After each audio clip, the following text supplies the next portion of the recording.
Welcome to Breaching the Boardroom, where we go beyond titles and transactions to uncover the grit, the grace, and the genius behind extraordinary leaders. I'm your host, Latina Berryhill, and today we're diving into a conversation that reminds us why leadership is both an art and a responsibility. I'm joined by Brad Reinhardt, president of WEL Companies and a respected and ultimate go to leader in the logistics industry. He's known for leading with integrity, leading with purpose, investing in people, and also driving innovation with purpose. Brad, I am so glad that you're here. Well, Well, I'm so happy to be here, and all those kind words. I probably got a little blushing going on, so you gotta, well, they're so true. edit that. But no, thank you so much. I'm truly honored to be here with you, and just to kind of share my thoughts on the industry. Yes, I love it. And you are the best person to absolutely do that. So, for those who are not familiar with WEL, can you share a little bit about what your company does? Yeah, well, St. Louis, we are a third-party logistics company. So we are moving freight domestically and internationally uh, on anything from dry vans to flatbeds to on the rail, on ships. On planes. We don't own our own equipment, so I am using other trucking companies and other, Mhm. international companies to help us facilitate that. I've been doing it for over 30 years now with different companies and different stops, of course, but absolutely love this industry. Awesome. And 30 years, yes. You are, as I mentioned before, definitely the go to here in the area and beyond for logistics. So let's begin here. You've built a reputation as one of the most respected voices in logistics. What do you think has allowed you to build such trust and influence across an industry as competitive and fast moving as logistics? Yeah, I think logistics and supply chain, it's a lot like most industries to where it's a huge industry, Hmm. but it's also very small. Yes. So if you have a good reputation, then that travels. People know that. But if you have a bad reputation, that travels like any other bad news or anything else, even more.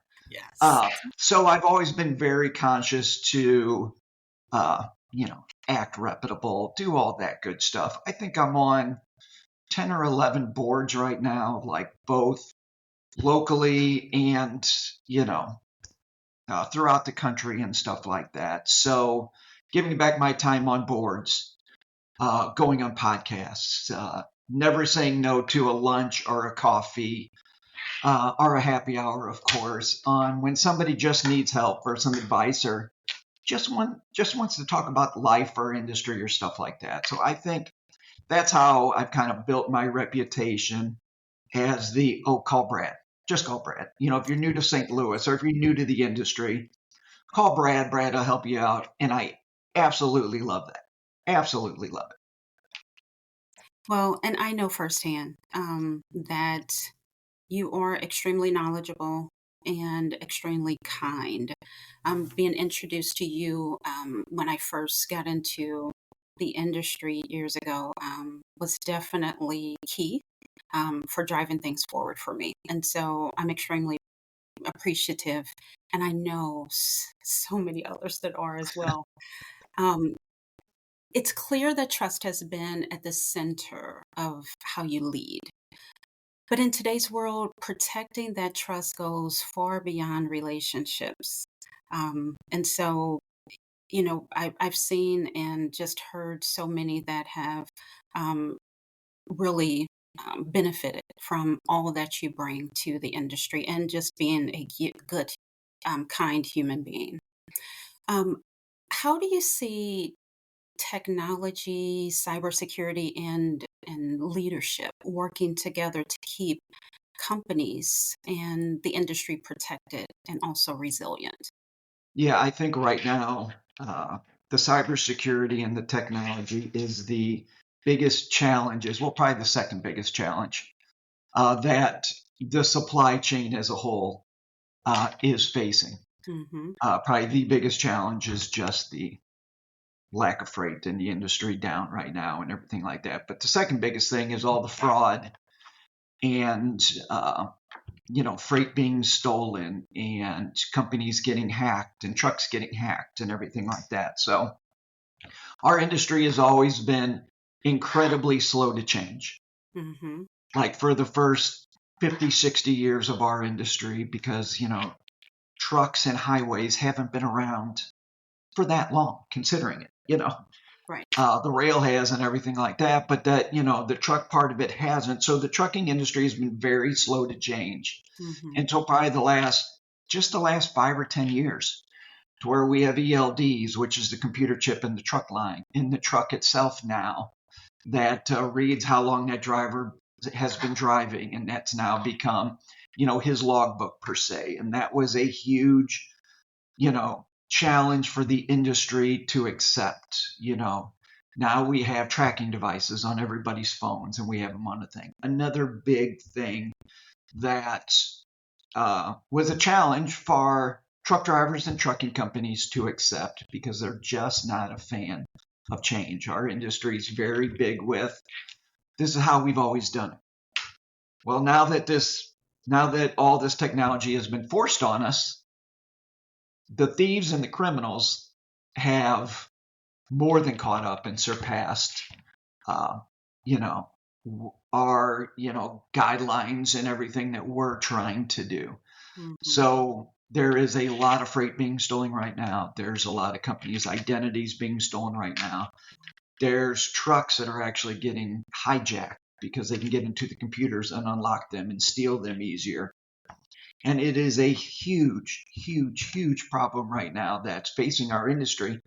It's been happening for about the last 2 years, but it's really become uh, more prevalent and finally hitting the media and the government and local authorities and stuff like that. I Mm-hmm. know on 60 Minutes a couple weeks ago, they actually had a huge story on some tequila that unfortunately Guy Fieri and Sammy Hagar got stolen. So that's probably why it actually made the news. But 60 Minutes had a huge deal on, it's not only domestic thieves, but it's international thieves that have gotten into our supply chain. And that's where cybersecurity and technology, when it's used correctly, as you know, can help stop all that. But our industry being so slow uh, to even get the technology, unfortunately, we've been just as slow as catching up to defend ourselves against all this. And I Mm-hmm. think that's where the leadership really needs to come in, as companies and as the customers and even our government official leadership has to step in to recognize this as a huge problem. It's costing a lot of companies their business. They get these huge claims, they get these trucks stolen, they get, their identity stolen. And trucking companies that have been around, 15, 20, 30 years are going out of business because, the leadership in our industry and in, our government, like I said, have not stood up to help yet to try to get a handle on this huge issue. Wow. Yeah, that's a lot. Um, it's unfortunate that it's happening, and I know it's happening everywhere and across industries, but when you just think about supply chain and how it services everyone, it's definitely something that we need to actually focus on more. So I agree with you. Leadership standing up, and I know you've been doing your part, and hopefully, other officials in our area and beyond will actually listen and Yeah. step up and do their part too, because we don't want the same things to continue.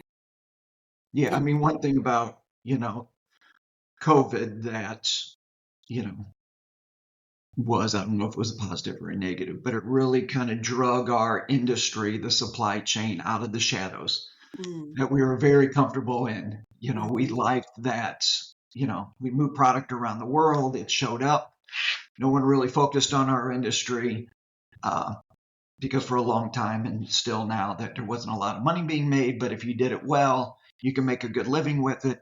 Well, COVID came and people started wondering why my toilet paper isn't on the shelves at Target, and why are we having this? And then the news starts focusing on the supply chain.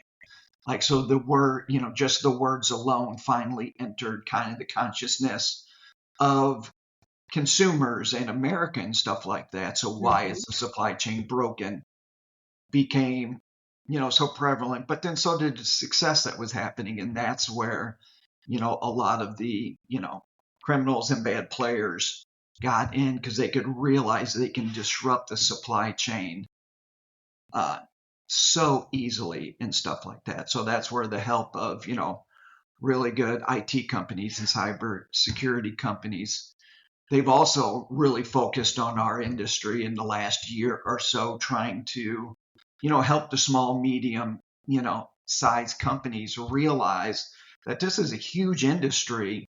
Whether Yes. you have 3 trucks or 3,000 trucks, it can affect you in either way. So whether it's a warehouse company or a 3PL or stuff like that, it's become, very prevalent, and, it's a huge issue right now. I completely agree. And like you said, technology and cybersecurity are key. And we have to keep the small and medium sized businesses safe, along with others, of course. But I think there's such a huge target on small and medium sized businesses. And so we have Yeah. to do our part to I keep. think a lot of people, they don't realize that. I think it's a little over 97% of the truck lines in the United States are 10 trucks or less. Mm, So we all think of the big carriers, the JB Hunts, the Werners, the Schneiders, the trucks hmm. you see all the time when you're driving on our highways. But those big companies make up less than 3% of our actual industry. It is that, mom and pop truck line, that Yes. person that only owns 3 or 4 trucks, or he only owns 1 truck, or she only owns 5 trucks.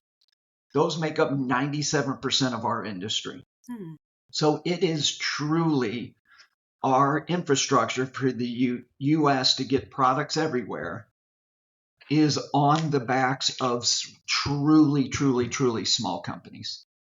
And of course, they're usually the last ones to be able, to have the money or the time to invest in technology.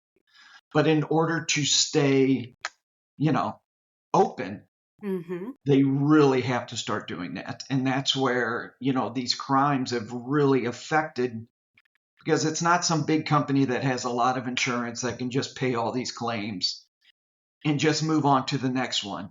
Right. So you mentioned COVID. Let's talk a little bit about shakeup in the industry. So you've led through times of tremendous change in the industry. Yet, one thing that stands out about your leadership is how you never lose sight of the people behind the process. So, as logistics becomes more automated and data driven, how do you keep people feeling valued and essential in the process? Yeah, I think, there's still a huge place for people, and especially the third party logistics Hmm. side of it. Um, Technology is great.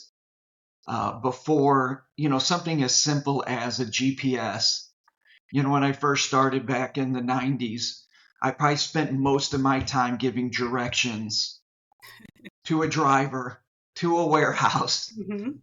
in the middle of nowhere, Texas, where part of the instructions I had was literally make a left at a red barn, you know. And this driver, had a big Rand McNally, where he would flip through and he would count on those directions to get there, Yes. So something as simple as GPS that we all take, we don't even think about it anymore. I will travel to a city that I've never been to and never think once, how am I going to get to my hotel, or how am I going to get to that customer or that conference? You just Yes. know your land, your phone will, you put in an address and off you go. Hmm. So, you know, 20 years ago, we spent a lot of times, people spent a lot of times on the phone with drivers giving directions. We'd have them check in the morning, we'd have them check in the afternoon, and then they'd check in at night, do check calls. You don't really do check calls anymore because do you get a bing from their engine to tell you where they're at? So you know kind of where they're at. You can send the directions just with the address, and their GPS on either their phone or on their dashboard will get them there. So that took a lot of people out of the industry. Where I, used to have, 20, 30, 40 people, moving probably the exact same amount of freight that I could have 5 or 6 people moving right now. So technology has eliminated a lot of people in our industry. And, you can kind of get caught up in with these apps and the technology that it's going to totally eliminate people, because you can go on an app now and find that freight and click on it and it can come to you and everything. You never have to talk to a person until something goes wrong, until that truck's late or that truck didn't pick up to show up, or that driver now has an issue. He just blew a tire, or he got out of service, or he has to take a reading test and a speaking English test. Like, there's so much that happens from point A to point B that you still need a person to talk to. And I think even though technology is incredible and it's made our job more streamlined and more efficient, there's still that need for a human being to either yell at or congratulate or just ask for help. And, it's a tough job. It's a very stressful job for, freight brokers or the people that are actually finding the trucks and moving the freight. Because unfortunately, there's not a lot of those thank you calls. You move 99 loads for a customer and they go perfect, are perfect enough. It's that one load that's 3 hours late and something went wrong and now you're horrible and, you're the worst partner they've ever had in this industry and blah, blah, blah. Well, that person that moved that load for the 99 times is that same person that's kind of getting their butt chewed out a little bit for that 100, stuff like that. So there's a lot of stress involved and a little bit of negative to it. So it's really just, letting those people know that they are doing a good job, that they did do those 99 right. And it's unfortunately part of the gig of, things aren't going to go right. A lot of people I think they forget that there's an actual driver, an actual human being in that truck.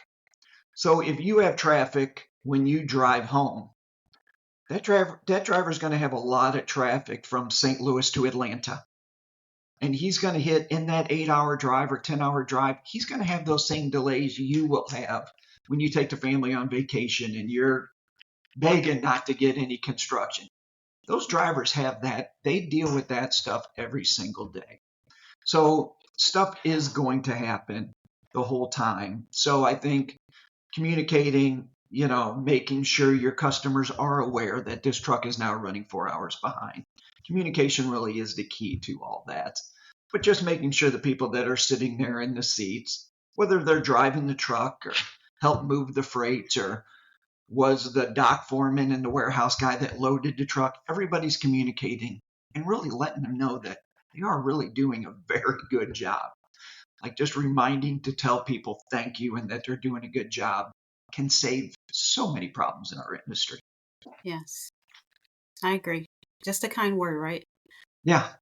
It does make a difference. And I can, yes, definitely in the supply chain industry, when we sometimes forget the little things that in our mind are little, but they are big and powerful in the space of logistics and moving things, especially the drivers and what they deal with. Yeah. Um, there's something powerful about the way you talk about people and encouraging them. When it may seem like a small task, I personally know and understand and have seen how helpful, just the encouraging word is, and it's so purposeful. Um, I imagine that perspective has shaped how you've navigated challenges. Can you take us back to a time when you had to lead through real uncertainty and what that experience revealed about you? Yeah, I don't know if there's one certain time because our industry is always like most industries, a roller coaster. Mhm. You have good months and then bad years, And the last 3 years have been probably the worst I've been in because it's been such an extended time of not a lot of freight, not a lot of, business out there, a lot of trucking companies, logistics companies going out of business, a lot of people losing their jobs. Like it's been, one of the most challenging times uh, I've been in. And it's definitely affected my own company. I've Mhm. had to, you know, let some really, really, really good people go because you just have to, shrink to survive to get to those next good times. Yeah. But I think the way I've always led and definitely led, even in the good times or the bad times, is communication and patience. Mm. Like you can't, to me, all my employees and my customers and even the drivers, you communicate with everybody. You let everybody know that, hey, times are tough. We really have to look at this. We have to watch our margins and we have to, uh, take extra care over here. And even when times are good, you want to communicate that, yes, the company is doing good, but we still need to watch this, and this. It's really having everybody on the same page. And I think if employees truly feel like that they're partners and have skin in the game per se, I think it makes one, they feel more appreciated, but then they do realize they're part of this team, they're part of this company.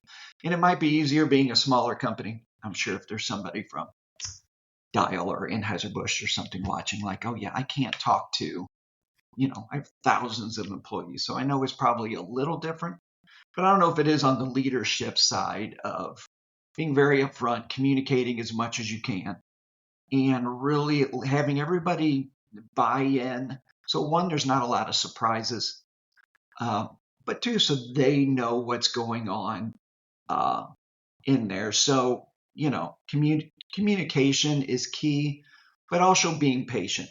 I think you don't want to do a bunch of knee jerk. All of a sudden just walk in one day and like a bunch of people go, or totally change policies because you're panicking and you think it is.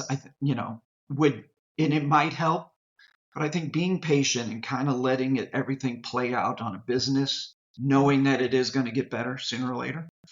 We keep hoping sooner, not later.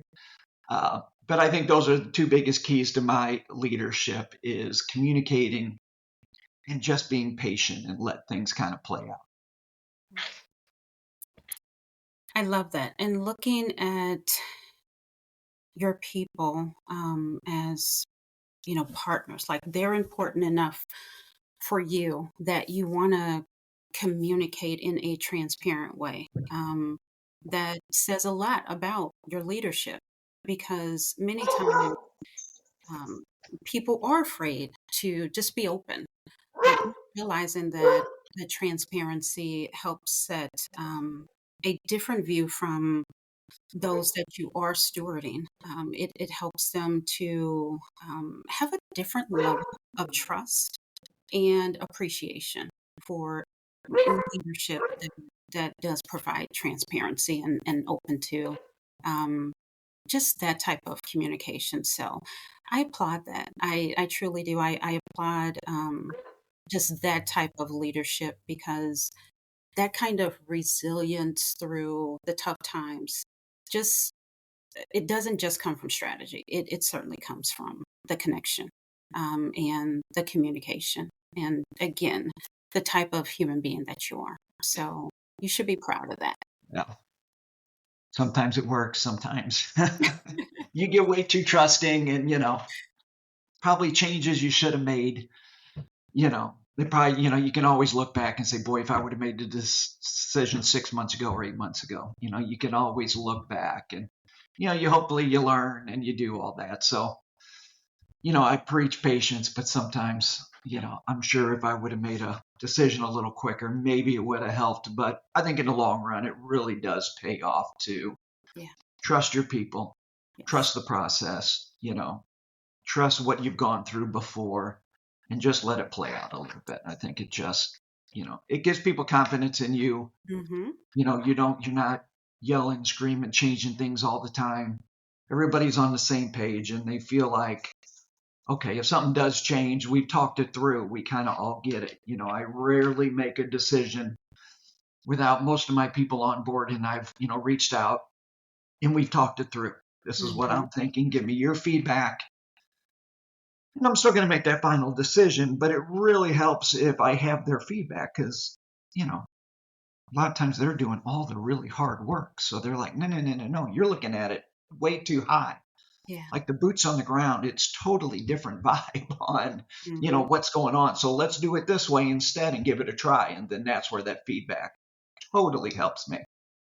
I love that. I love that you're open to hearing their thoughts and even their expertise within their specific jobs.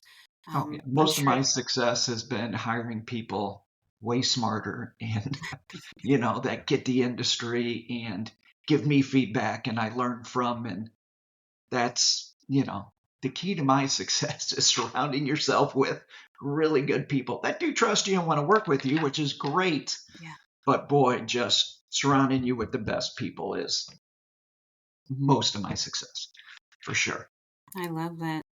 You've um you've built a career on relationships not just outside of your organization, but also inside your organization that truly last.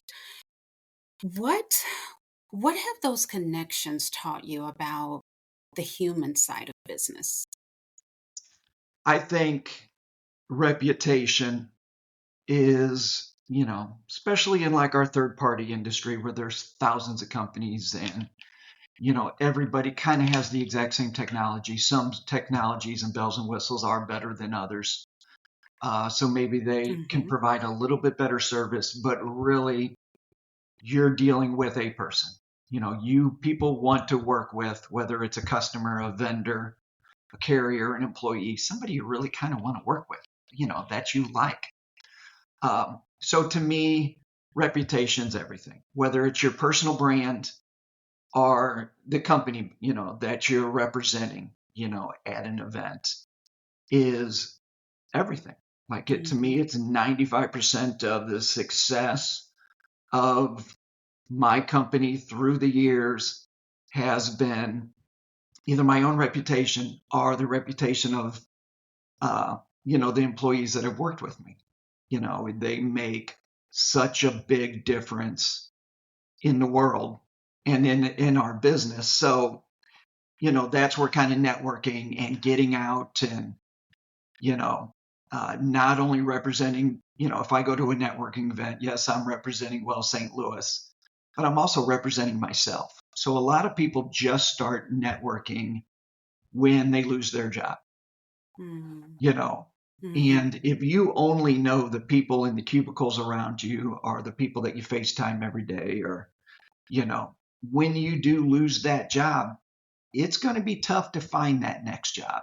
Yeah. You really want to have a great, you know, base of people that you truly know. And how you get to know people is by going to networking events, going to conferences. And it doesn't have to be industry specific.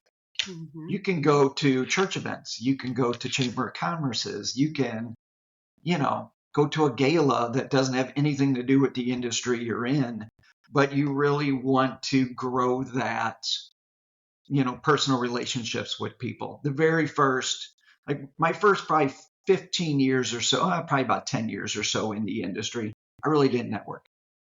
Uh, I ran a trucking terminal for a company out of Joplin, Missouri, here in St. Louis, and I worked constantly. So that's all I did. Hmm. So then I jumped into the warehouse industry in sales, and I realized day one I had no idea about warehousing or sales, and I was in a little bit of trouble trying to find customers to fill up these warehouses.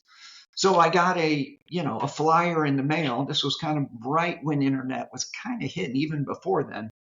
Flyer in the mail that this organization in St. Louis CSCMP actually, was having a speaker luncheon in Clayton on like a couple days later. So I decided I got to start networking. Like, I'm in trouble here. Like, I got 3 kids at home. I need this paycheck. I got to find customers. And I walked into this networking event. I knew no one. So I was kind of standing on one wall. There's this other gentleman, Todd DeBrink, now one of my best friends in the whole world. He was kind of standing on another wall. So I kind of like, all right, I don't know all these people that know each other, at the luncheon doing the networking. So I walked over to him. I'm like, hey, is this your first event? He goes, yep. I said, do you know anybody? He goes, no. I said, my name is Brad Reinhardt. And we literally became best friends. It was like, a Hallmark movie. So the next day we went to another event. We kept going to other events, and he's still an incredible friend of mine and helps me out constantly. And just through that journey of the last 20 years of networking, I've met the most unbelievable people. Just true great friends and people I can call, whether they're competitors or anything, never matters. Like a lifelong true friends that I couldn't imagine not having them in my life. But you got to make an effort to go do that. Like, you actually have to go to events and you have to get out. You can't just rely on relationships to form through texts and emails. You have to be able to go out and actually have a cup of coffee and expand your own brand and expand that to do it, because you don't know when the company you own or you're working for might close, or you might get laid off. You want to make sure you know as many people as you can so you can ask people for help. Right now, speaking of technology, one of the big topics is bots, making sure your resume, did my resume actually even make it to the HR person? There's a frustration when you're out looking for a job that you send out 100 resumes and you barely hear anything back. Yeah. Because technology is going through that stuff. It's great for, that company that used to have 40 people in their HR department. Now there's 1. So that person cannot go through that many resumes. That's great from their side. But it's really frustrating when you're trying to get that job, especially when you know you're perfect for that job. Like that job at Worldwide Technology, I am perfect for it. That is my job. But the bot won't let you through. Yeah. So, but if you know 2 or 3 people from Worldwide Technology, or if you know somebody that does business with them, that you can reach out and say, Latina, I know you know Tom over there. Do you mind, giving him my resume, and do that? And because you have that connection and you like me, you will feel comfortable giving my resume to your contact there, because you don't want to give them a resume of somebody you don't really know and then it just doesn't go well. But because I built that relationship with you, you know me then, and then you know what, Brad, you are going to be good for that job. I will definitely feel comfortable reaching out. So I think that's where reputation and networking, I think you just have to be really selfish with it. A lot of companies always want to focus on ROI. What's that return on investment? If you go to that conference, or if we're going to pay to go to that dinner, what's that ROI? Who knows? Like that ROI, I might meet somebody at a tour on Wednesday that 3 years later, business might fall out of the sky because they know it. Or maybe it never does. But I got my company's brand out there. I got my personal brand out there. And that's how business happens. Business still happens, even with technology, on relationships. The cold calling days are the days of just walking around knocking on doors as a salesperson is really difficult. Most people have a horrible security dog like me that, just barks randomly and scares everyone away. But, those kind of days are tough. People don't answer their phones anymore. It's emails. It's, this personal touch is kind of tough to find. So I think you have to work really hard to, take that time once or twice a month. You don't have to be crazy like me to go to 3 or 4 or 5 events a week. You can just pick your spots, but it's so important, especially in this day of technology and social media, where people just rely on social media to connect with people. And it's great. I love that I can talk to friends that are in Australia and in Hong Kong, and we can stay tight because you can do this. Mm-hmm.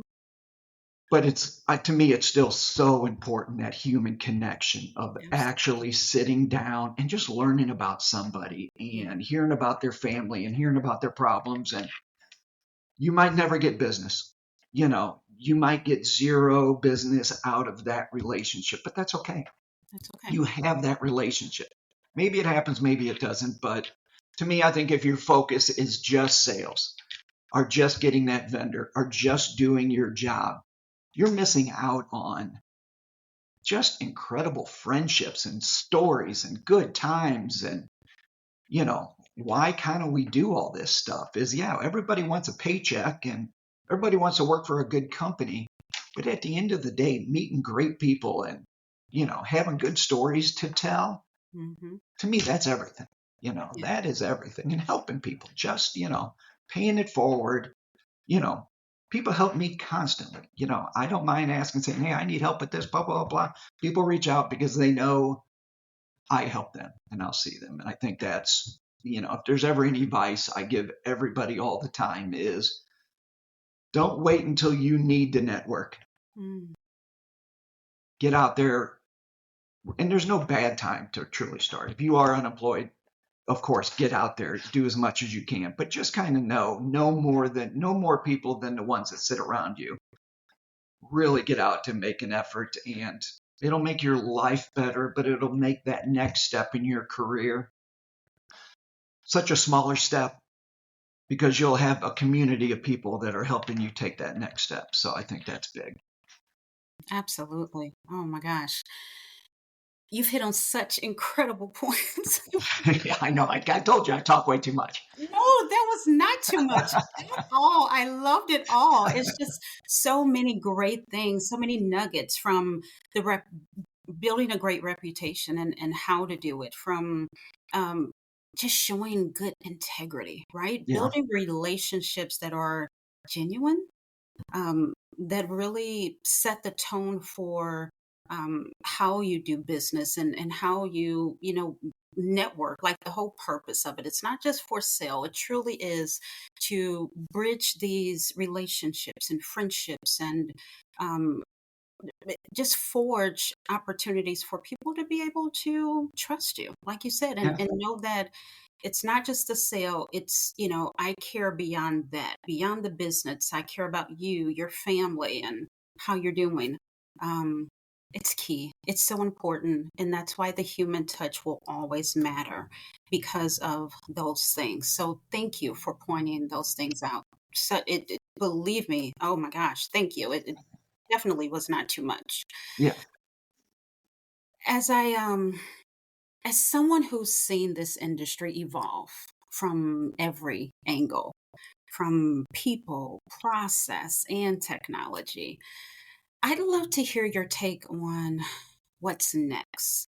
So when we look at where logistics is headed, what do you believe will separate the companies and the leaders who thrive from those who get left behind? yeah. I think it's truly embracing that technology. Mm. Like, relationships, which we've talked a lot about, will always be important. Mm-hmm.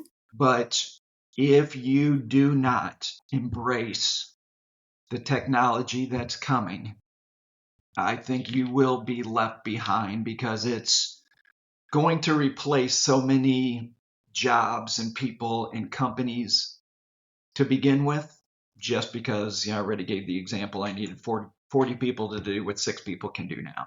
Yeah. I think that's going to shrink even more. I think AI is going to be so big. I think the technology that's here it's real. Like, it does, shorten that supply chain and take out issues, and done correctly can eliminate a lot of fraud and a lot of the negative stuff that's happening in the supply chain right now. So as a leader, or even as, an employee of the company, embracing technology you don't have to get ahead of it because it's moving so fast, but you can't have the mentality of we've always done it this way. Mm-hmm. Like that will, really, really hurt you, I think, as quickly as the next like year or two. Like this isn't even a 10 years from now conversation. Yes. Most of this technology's already actually been around 10, 15 years. It's just now companies on our side of the supply chain are finally realizing we have to have this. Our customers are demanding it, but it's also making the industry better. Absolutely. So to be, to not as a leader, to not embrace it and to implement in your company will be, I think you'll look back in 2, 3 years and say, what happened? Because you can't get too far behind because your competition will be doing it and they have embraced it and they are going to give their customers and your customers a better solution and a safer solution. Right now, shippers, customers want to know you're going to keep their product safe. Mm-hmm. They want to know that their information is being kept safe. You have to have, great practices in place on a cybersecurity standpoint, on an IT standpoint, in order for them just to do business with you. Yeah. The old kind of days of doing a handshake and, okay, I'll send 30 trucks to pick up your freight.